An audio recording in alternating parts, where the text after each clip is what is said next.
The lifeline for North Vietnam's war in the South is a network of jungle paths and mountain streams. The Ho Chi Minh Trail is the scene of intensive warfare.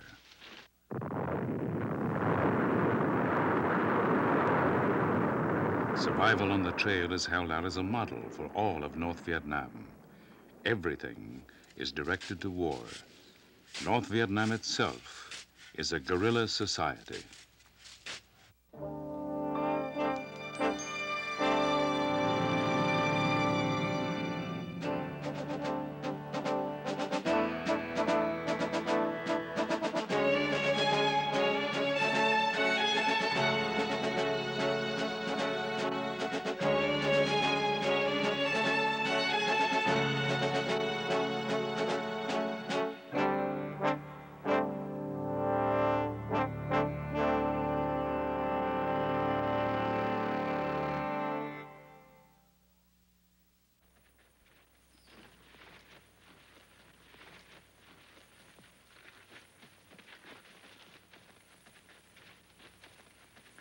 The Ho Chi Minh Trail is like a funnel.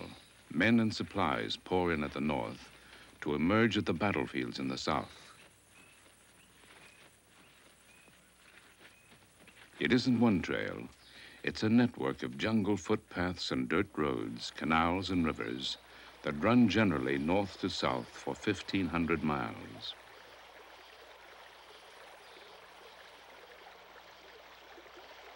It is a grueling, perilous journey. The trail begins near the coast, enters the western highlands through a narrow pass, then stretches south along the mountain ridge separating Laos and Vietnam.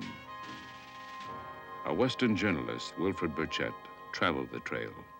It was improved the whole time. At the time when I first started down, it would have taken a good 6 months to get from the 17th parallel down to, say, anywhere close to Saigon. It went through very, very, very rugged, very, very difficult mountainous country and hair-raising sort of little swinging bamboo bridges. And there was no, in those days, there was no way of getting any vehicles down. And then later on, it got better and better and better and wandered in and out of Vietnam and Laos and at some points into in the northeast corner of Cambodia as well.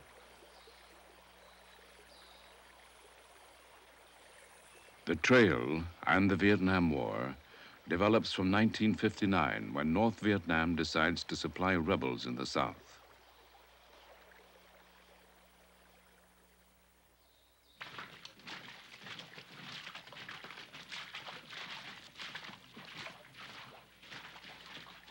North Vietnamese strategist Colonel Hao Van Lao. And it became a network of strategic communications to supply our armed forces in every area of the front.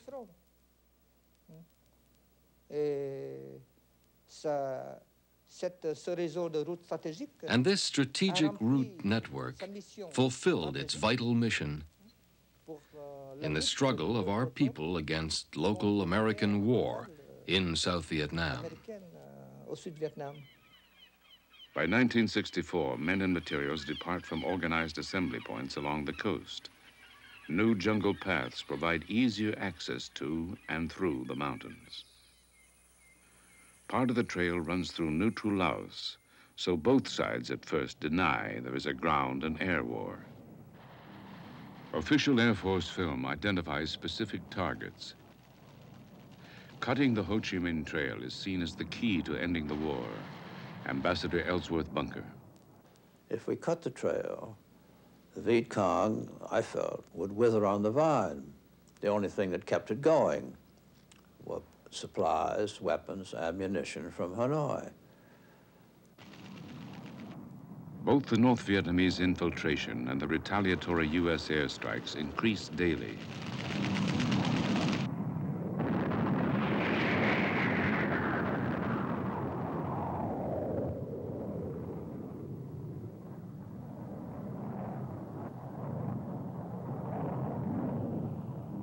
From 1964 to 67, the airstrikes tripled from 2,000 to 7,000 each month.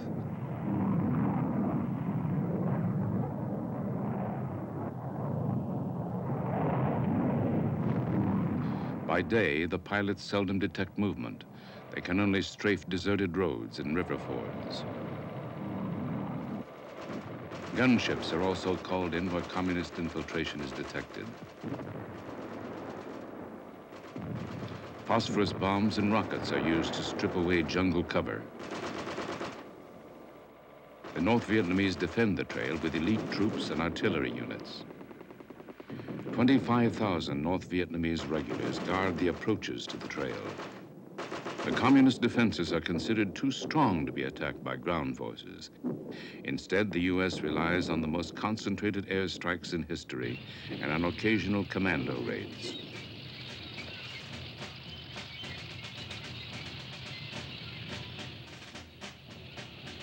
An army of 50,000 laborers keeps troops and trucks moving south, clearing the bombed mountain passes and repairing the bridges.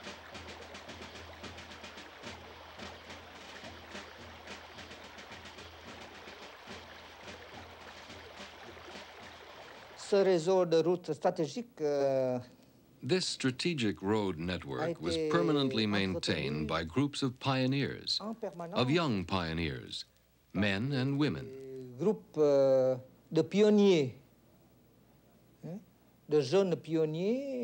And of youth groups who were ready at any time to repair the roads immediately after every aerial bombing. À chaque moment, pour le réparer immédiatement après chaque passage des avions, après chaque bombardement.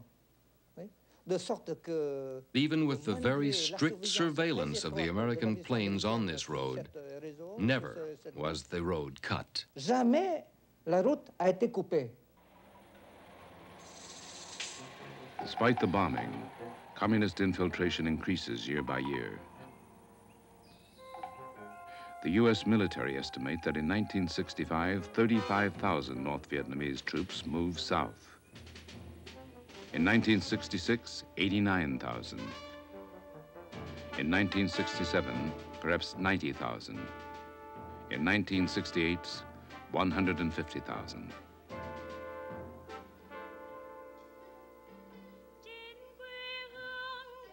The trail defenders grow their own food. Their campsites and truck repair depots spaced every few miles under thick jungle canopy.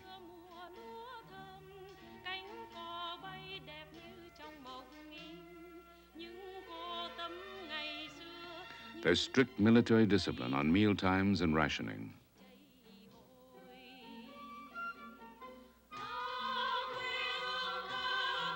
Each camp has a medic unit. Some have nurses and surgeons. At key base camps, communist cadres even published their own news of the war. Some American commandos couldn't convince their superiors of the extent of the trail organization. I always felt that they disregarded whatever information we gave them. Always felt that. Because at times that Ho Chi Minh Trail was so busy. It really was like the Long Island Expressway during rush hour. And anybody that knows that such large amounts of men and materials are moving down, that knows that and doesn't do anything about it, obviously didn't want to win the war. And I'm not just saying my reports. There was a lot of electronic eavesdropping devices that were also dropped all over that trail. And the Air Force knew about it, the Army knew about it, the CIA knew about it, and yet everybody tended to disregard that information in terms of the enemy's capability of launching a full-scale attack. I used to hear many people back in the States saying, why don't we plug up the Ho Chi Minh Trail? Why don't we just bomb the Ho Chi Minh Trail? Well, it wasn't one trail. I mean, there were thousands of trails. It was a network of thousands of trails, and there were thousands of R&R spots along the way where the enemy troops could seek refuge, build up, and I have to commend them. The NVA were some super soldiers. The troops moving south stop one day each week at base camps. These provide what the Americans call rest and recreation, R&R.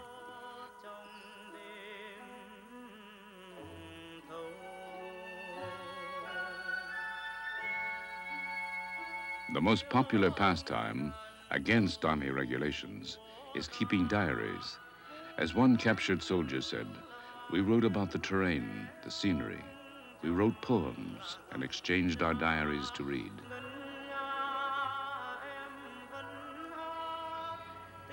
At the height of the war, the journey south takes only 6 weeks, where it once took 6 months.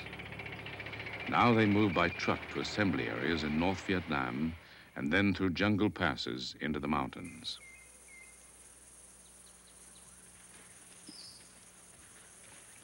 On leaving the north, they get new clothes and equipment. Then from the supply camps, they start down the trail through Laos.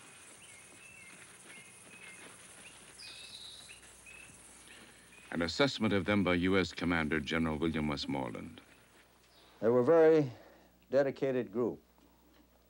The training of a North Vietnamese soldier involved more propaganda, indoctrination, than military training. They were tough. Their commanders were well disciplined and well trained, but they were ruthless and demanding strict obedience by the men under them, the men in the ranks. They had a fatalistic attitude where when they moved south, many of them had tattooed on their arms a statement, born in the north to die in the south. There was a great deal of discontent in their ranks, particularly among the very young and of the very old. And there were old men and young men that were drafted into service. Before leaving, family visits are allowed, but soldiers are instructed not to tell their destination. The tour of duty is indefinite for those who travel south. As the war intensifies, fewer return. A typical day on the trail. They rise at 3:30 a.m., march for at least 10 miles or 10 hours a day. They put up hammocks, dig foxholes, cook and eat dinner, and prepare a rice ball lunch for the following day, the last duty before sleep. The rice ration is a pound or two a day. Luxury is a fish caught by tossing a grenade into a stream. On the march, they must carry 75 to 85 pounds on their backs. Their army kit, 3 shirts, 3 pairs of trousers, a raincoat, and a nylon tent. A few will take up permanent duty defending the trail.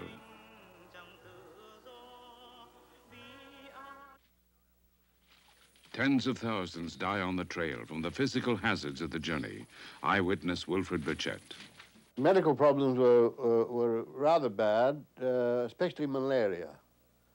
Malaria, and some intestinal and respiratory things, but mainly malaria. But they had a very good production of medicines going by that time, both locally in South Vietnam. They had their little jungle clinics, and they had a pretty good pharmaceutical service in Vietnam, in North Vietnam. And everybody started out with whatever it was necessary, the prophylactic stuff against malaria of their own production. And one thing that was absolutely essential, which everybody had to carry, I also carried them, were sort of dice-sized cubes against a snake bite. It was a local remedy. If you got bitten by a snake, you broke the thing in two, clapped it on the one half on the actual bite, and swallowed the other half. You had to do it within 3 minutes. It was a death adder, because otherwise you would be stiffened up.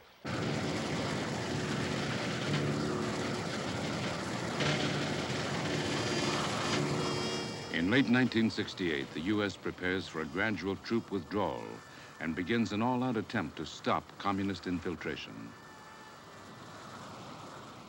Airstrikes against the trail tripled to 200 each day.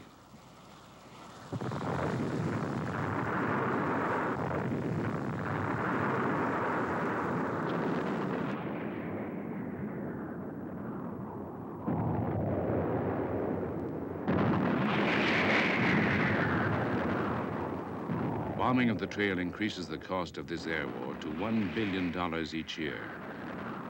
In total, the U.S. loses 500 planes over the trail.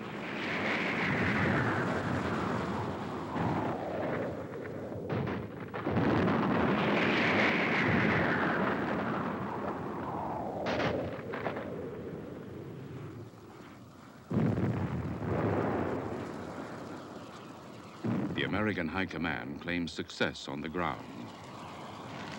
25,000 trucks are destroyed on the trail in one 7-month period. But it becomes clear that bombing the trail cannot stop the North Vietnamese war machine. The trail by now is a sophisticated communication system.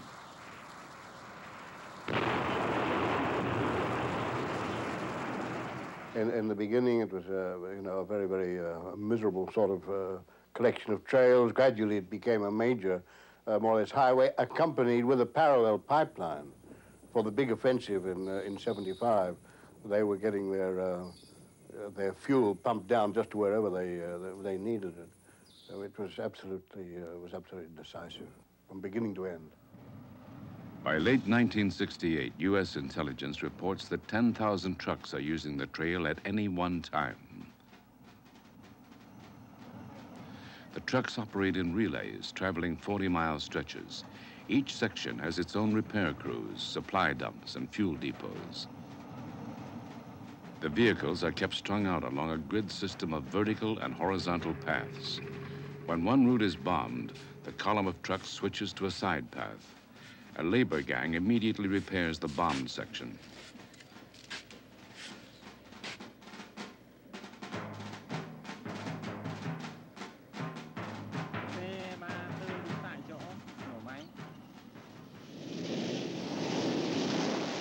New technology is tried.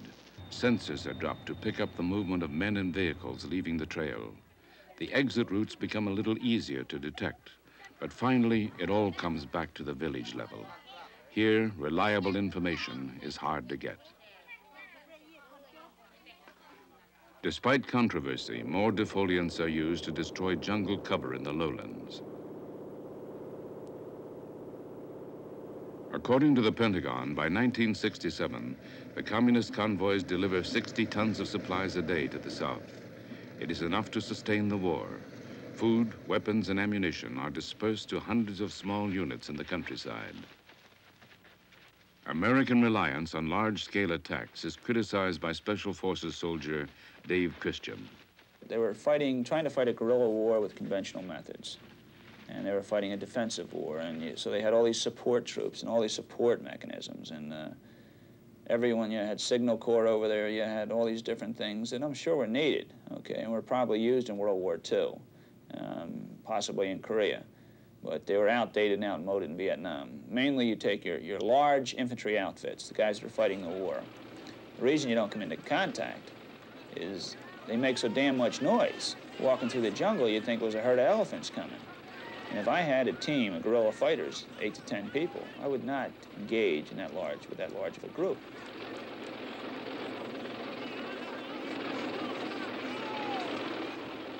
Unable to block the trail, the American command concentrates on the exits. The Iron Triangle, a 40-square-mile area north of Saigon, is a major infiltration point. General Westmoreland defends large conventional operations. War Zone C was a heavily forested area north and west of Saigon along the Cambodian border. And it was, the Vietnamese, before we arrived, would never dare go in there because it was totally dominated by the enemy. The enemy had great tunnel complexes in there. They had their headquarters well dug in and camouflaged. They had their supply dumps there.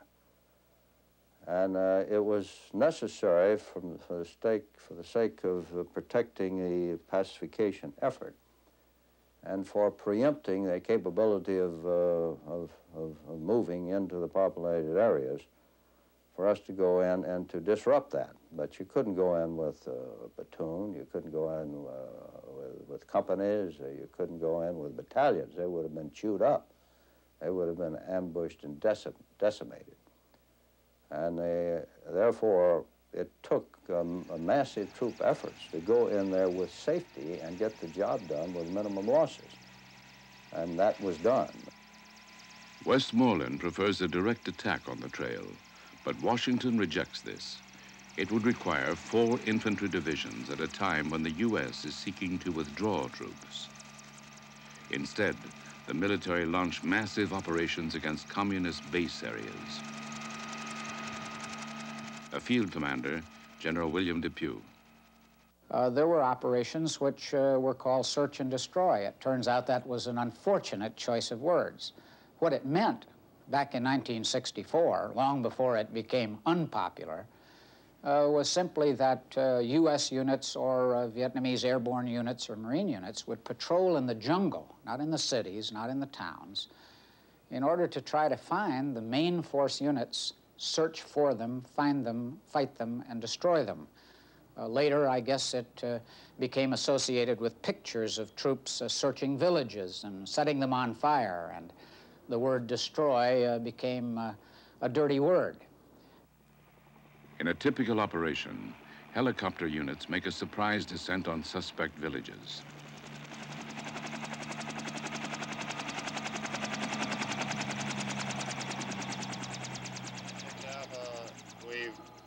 In operational areas, villages are considered base camps.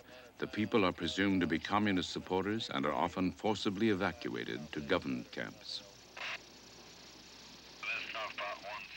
For most of the war, North Vietnamese infiltration via the Ho Chi Minh Trail enables them to control at least 60% of South Vietnam's countryside. Leave the rice and bring the documents back with you. And call 6 India. Homes are searched for weapons and documents, then often burned to prevent any use as communist sanctuaries. U.S. forces, though having greater mobility, rely on in-and-out tactics, seldom holding the terrain. When American forces withdraw, the straw huts and the communists soon reappear. Known communist villages are bulldozed and the cropland leveled.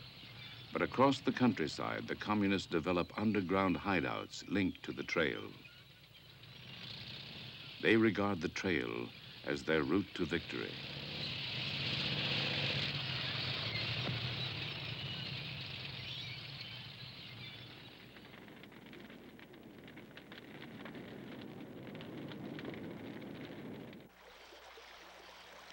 As the Ho Chi Minh Trail develops, so does the legend of the guerrilla fighters, an image of them from soldier Tim O'Brien. Around 12 o'clock at night, for example, we would group up, maybe, we worked usually in a company of maybe 100 men, and roughly a half of those would group up at midnight and sometimes darken our faces. We'd throw our helmets off because helmets were useless. They impaired hearing at night. They were heavy. It was hard to march with them.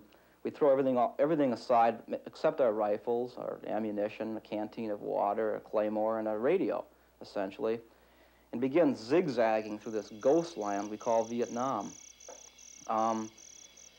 It was eerie. There was almost a mythology about Vietnam among the soldiers, that the land was populated by ghosts. We called the Viet Cong ghosts in my element, platoon. You know, the ghosts are out tonight. The ghosts will get us tonight. It wasn't very often Charlie. It was ghosts, and that ghostly feeling was there. It was like a wonderland. It was like Ichabod Crane riding through Sleepy Hollow at midnight. Trees seemed to be moving, seemed to be actually lifting off the ground, wavering, shimmying. The wonderland, we called it. Ghostland, we called it.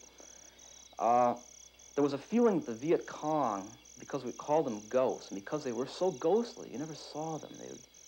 You'd see a shot of flame as they shoot at you. You might see a shadow very rarely. But they seemed to be capable of incredible things. There was mythology that they could crawl through barbed wire, that they were immune to barbed wire. They were capable of supernatural sorts of things, so we thought, and so it seemed. And an image of the enemy began to grow of an enemy capable of the most incredible sorts of deeds. To the U.S., the most puzzling aspect of the North Vietnamese is their ability to absorb such great damage. Despite America's vast commitment to the war, many policymakers claim the U.S. lacked basic knowledge about its enemy and so developed the wrong strategy. After 20 years of involvement, the U.S. military had few recognized intelligence experts. General Edward Lansdale. Well, looking back at the Vietnam War, it strikes me as very odd that we really didn't know any of the leaders on the other side. We, meaning not only the American people, but probably our presidents and our leadership in Washington. From its guerrilla beginnings in 1945, Ho Chi Minh's nation is shaped by men dedicated to a communist Vietnam. Their faces, names, and background are largely unknown, yet the wartime leadership remains essentially unchanged. There is the political mastermind. Name, Le Duan, born 1908 in South Vietnam. Le Duan, like his colleagues, becomes a Marxist in the fight against the French. He develops the political organization. Le Duan spends years in South Vietnam organizing the guerrilla resistance called the National Liberation Front. He takes over as first secretary of the Communist Party.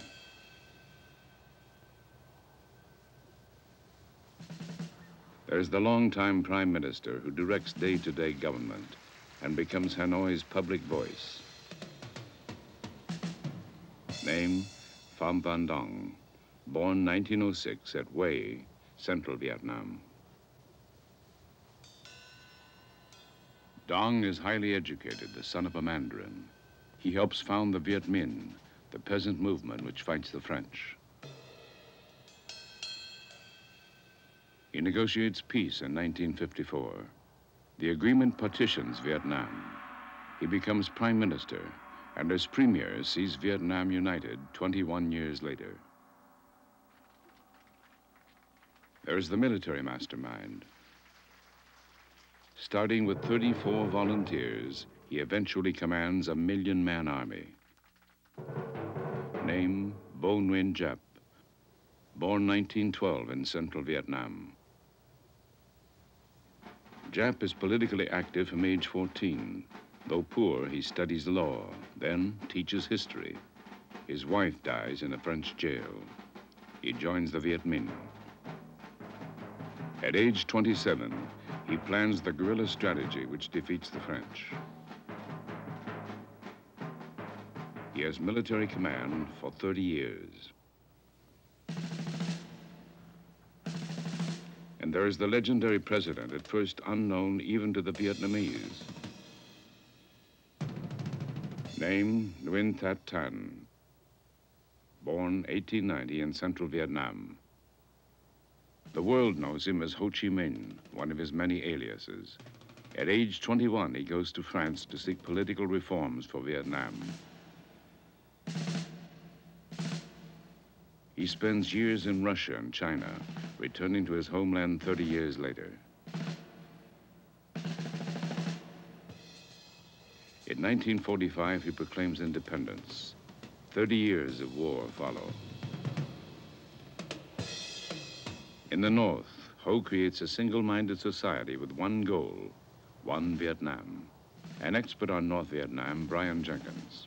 We're also talking about a society that is enormously disciplined, a society that historically was well disciplined, and during the course of the war, every aspect of that society was geared toward fighting the war. I mean, we're not talking about a society with a free press, we're not talking about society with open debate, we're talking about a society where the production, the economy, every newspaper, virtually every poem, artistic activity was all geared toward that war effort. The war in the North is most intense along infiltration routes near the border with the South. The U.S. bombards this region almost daily for 8 years. Hanoi diplomat Ha Van Lao. À l'arrivée des avions ennemis, When the enemy planes arrived, everyone participated in the anti-aircraft defense, whether it was an active defense, such as manning the guns, or whether it was a passive defense, one of creating conditions in which the civil population wouldn't be harmed by the bombing. And after the planes left, everyone would pick up their work, whether it was in the factories, the fields, the city, or the country. To guard the border area, the population of the Vinh Linh region goes underground. Year by year, they extend the tunnel community. According to Hanoi, the strange world of Vinh Linh finally winds for hundreds of miles, sheltering 70,000 people. Vinh Linh is upheld as an example of national sacrifice. People are encouraged to serve here. Between bombing raids, the peasants cultivate livestock and crops.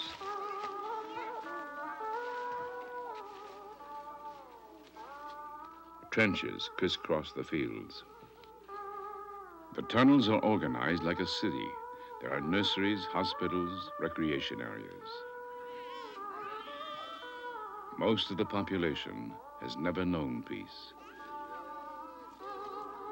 The entire society revolves around the war. Journalist Wilfred Burchett. It was compulsory for the kids to wear green camouflage when they went to school. It was roughly whatever the vegetation was in the area. But I remember once driving through, and to my great astonishment, a whole field of maize suddenly got to its feet and charged across the road. And these were the local peasant militia. The priority is to keep open supply routes. Women militia are drafted to defend them. Women played a very considerable role. In the early days, my first visits, I would say about half of the local village self-defense units, and probably more, were in fact women who actually, you know, knew how to handle rifles and grenades and whatever it was. In the north, the women had very largely taken over from the men in agricultural production. You saw women everywhere working in the fields and doing jobs which previously women never handled at all, plowing and harrowing and that sort of thing. Our army was by nature a popular army. It was composed of three categories: the local militia, the regional units, and the units of the regular army. An ordinary fighter in the regular army was normally 20 to 25 years old. The majority of them had secondary school education.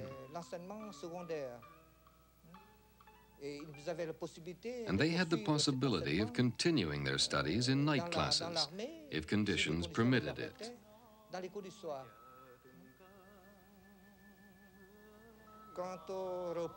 Entertainment, relaxation, that was the business of the cultural section of the army. And we attached a great deal of importance to it for our fighters.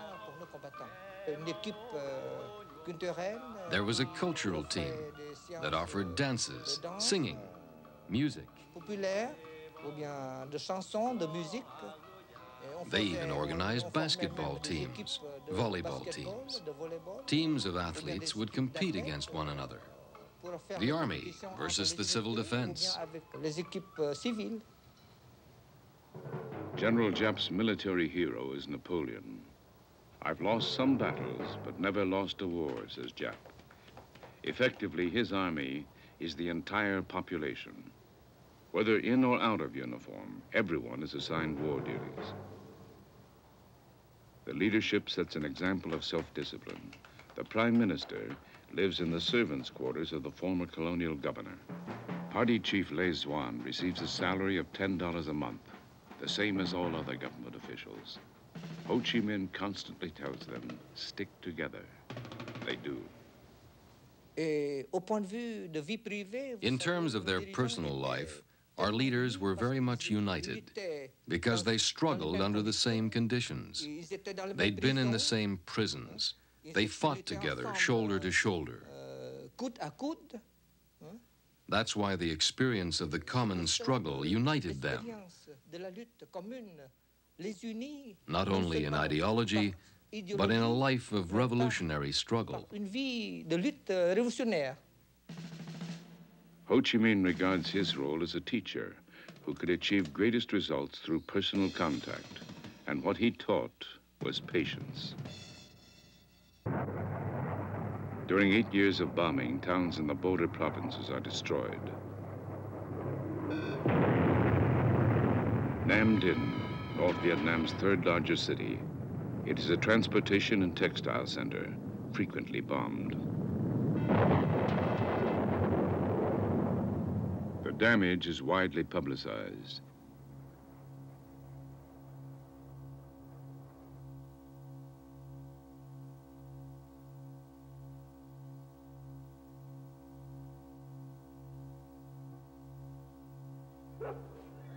Visitors taken to the city 50 miles south of Hanoi find churches, homes, schools destroyed. Most of the 90,000 population is evacuated, but they adjust, says Ha Van Lao.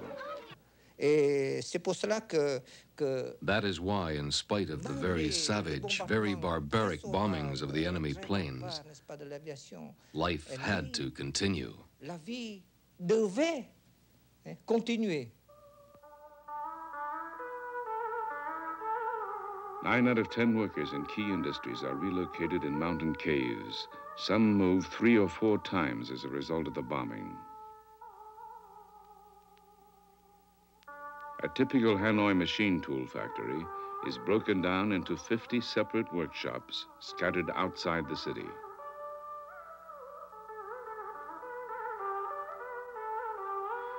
Work continues in 3 shifts to maintain the war in the south. Individual hardships continue for 30 years.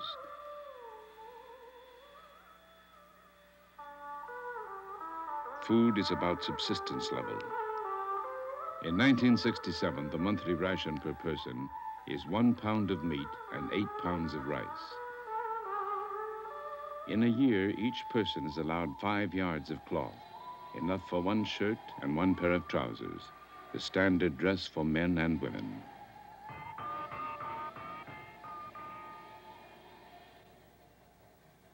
Some workers are relocated hundreds of miles from their homes. As a result, some children are separated from their parents for years. This has happened before in Vietnam. The evacuated areas were first used in 10th century wars. They live now where their ancestors fought. The students wear the red kerchief of the Communist Youth Movement. The lesson combines a 1,000-year history of Vietnamese nationalism with Marxism. Communist affairs expert Brian Jenkins. Without being deterministic about saying that one is trapped by history to repeat history, there were, to be sure, powerful historical forces in Indochina that did have a major impact on the course of events there. As an historian, I would tend to go back several centuries and to say that I could come up with patterns that had recurred over 500 and 600 years. They successfully attached themselves to these powerful traditions. They made history work for them. And psychologically and politically, this put the South Vietnamese and the Americans as foreign intruders very, very much at a disadvantage. They were able to take advantage of this powerful tradition of resistance. In some cases, one is talking about the resistance to Chinese rule for centuries.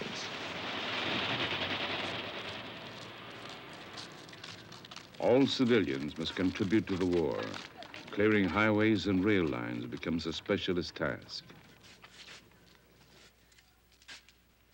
An estimated 500,000 civilians, mostly women, are mobilized as repair gangs, traveling wherever needed.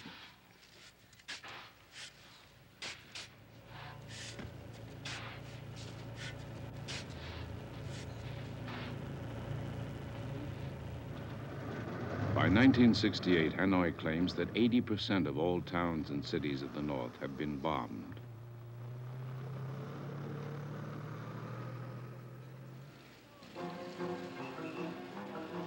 Hanoi has not been bombed.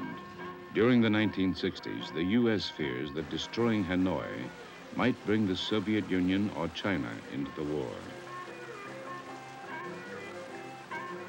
But thousands of concrete cylinders are placed every few yards on each street as air raid cover.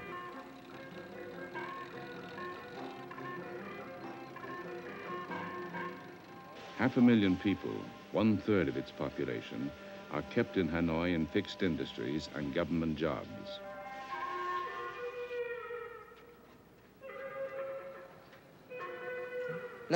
Everyday life had to continue. Above all, production had to continue and even intensify. Because if we hadn't increased production, how could we have kept ourselves supplied to continue the war? In the urban centers, to save the life of the civil population, we dug trenches everywhere. The shovel becomes the tool of national survival. A 16-hour workday is normal for decades. The chief strategy is to outweight the enemy.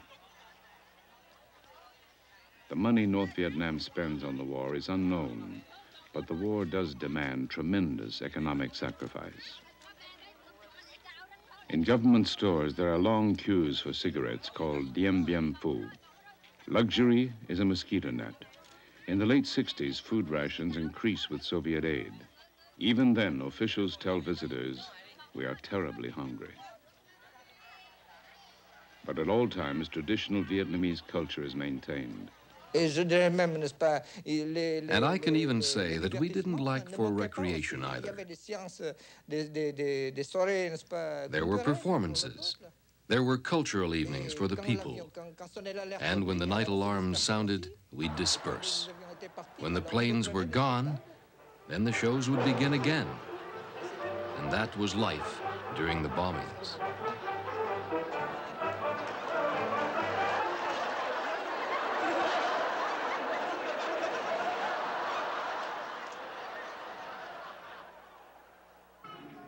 North Vietnam is regarded by American policymakers as a puppet state, first of China, then of the Soviet Union.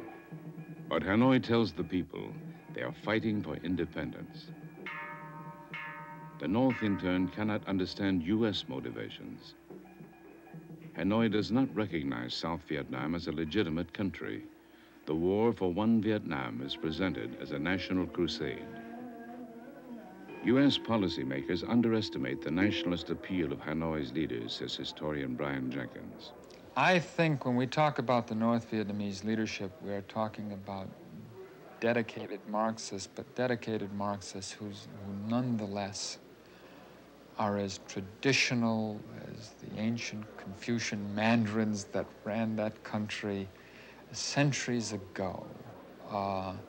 In fact, it's intriguing that some of the leadership traces its origin in terms of its own families, not the proletarian backgrounds, but rather to advisors to the emperors, to court mandarins in some cases.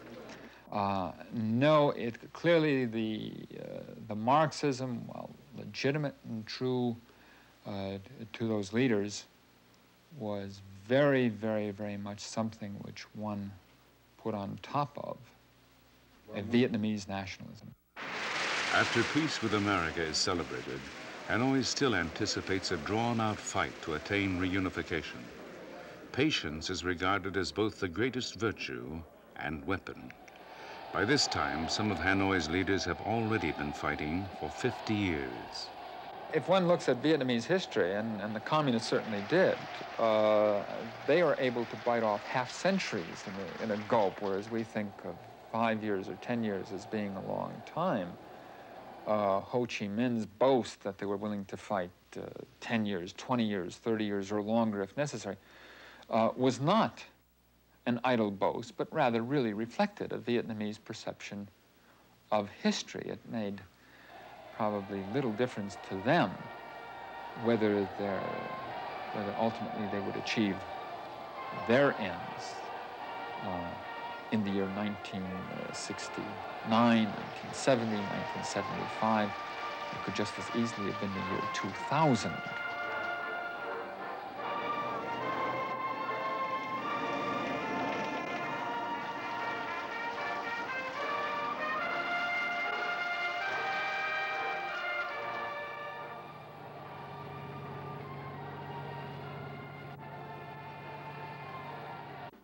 Vietnam, 1945-75.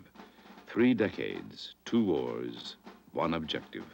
I haven't seen anything to indicate that at any time during the entire Vietnam War, even the height of the bombing at any time, that there was